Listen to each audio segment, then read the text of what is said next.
আসসালামু আলাইকুম। আমরা এই ভিডিওতে জাভা সেটআপ করব। আমরা উইন্ডোজ অপারেটিং সিস্টেমে আছি। তো উইন্ডোজ অপারেটিং সিস্টেমে কিভাবে জাভা সেটআপ করতে হয় সেটাই দেখব। এবং কোড লেখার জন্য ভিএস কোড ব্যবহার করতে পারেন আপনি বা অন্যান্য টেক্সট এডিটরও ব্যবহার করতে পারেন।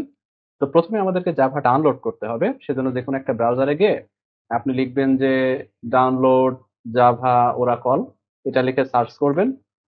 করলে ওরাকলের প্রথম যে ওয়েবসাইট আসবে এটাতেই ঢুকবেন।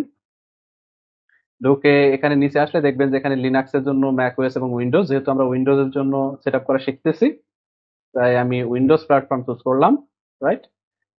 এবং এখানে আপনি 64 ইনস্টলারটা ডাউনলোড করতে পারেন, বিভিন্ন ভাবে করা যায়। আপনি কম্প্রেসড আর্কাইভ থেকে করতে পারেন, এমএসআই ইনস্টলার, সবভাবেই হবে।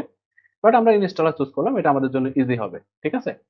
এবং যেদিকে দেখেন আমরা এখানে উপরে কিন্তু 24 সিলেক্ট করা আছে, তো এটা লেটেস্ট।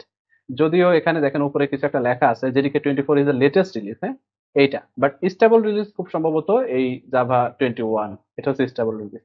হয়তো জাভা 24 এ স্পেশাল কিছু ফিচার্সে বাগ থাকতে পারে। তো আপনি 21 ডাউনলোড করতে পারেন।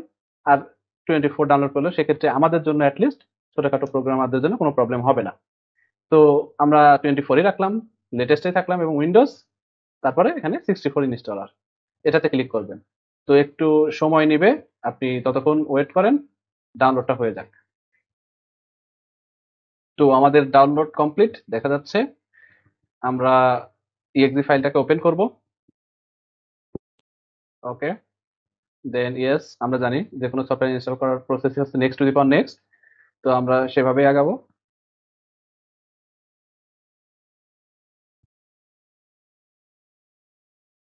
দেন নেক্সট, তারপরে কোথায় আমরা ইনস্টল করতে চাচ্ছি, তো দেখা যাচ্ছে এটা সি ড্রাইভের প্রোগ্রাম ফাইলসে জাভা নামে একটা ফোল্ডার ক্রিয়েট করে তার ভেতরে ইনস্টল করতেছে। তো ফাইন, আমরা সেটা চেঞ্জ করতেছি না। তো এখানেও হয়তো একটু সময় নিতে পারে।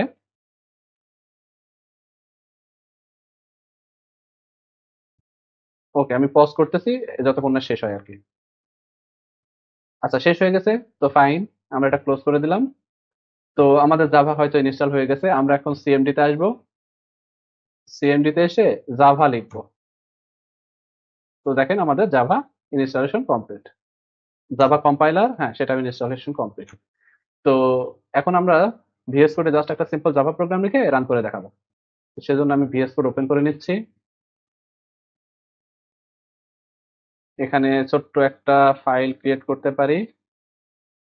ফাইলের নাম কি দিতে পারি, ধরেন হ্যালো বা মেইন, মেইন ডট জাভা। এবং ভিএস কোড আমাদেরকে বিভিন্ন এক্সটেনশন প্যাকেজ এগুলা ইনস্টল করতে বলতেছে। তো সেগুলা আপনি করে নেবেন, আমি করতেছি না।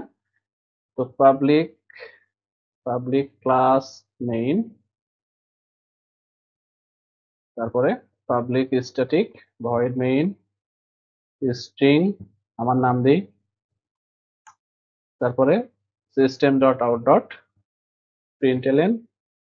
সারা পৃথিবীর প্রোগ্রামাররা হ্যালো ওয়ার্ল্ড লিখতেছে, তো আমাদের লিখতে কোনো সমস্যা নাই। ওকে, এখন জাভা প্রথমে এটা কম্পাইল করতে হবে প্রোগ্রামটাকে, main dot Java. Compilation successful, দেখেন ক্লাস ফাইল জেনারেট হয়েছে বা ইন্টারমিডিয়েট কোড। এখন আমরা জাভার সাহায্যে এই ক্লাস ফাইলটাকে রান করতে পারবো। তো দেখেন হ্যালো ওয়ার্ল্ড আউটপুট এসছে। তো এতটুকুই, আমরা 4-5 মিনিটের ভেতরেই আসলে এই জাভাটা সেট করে ফেললাম। তো থ্যাংক ইউ ফর ওয়াচিং।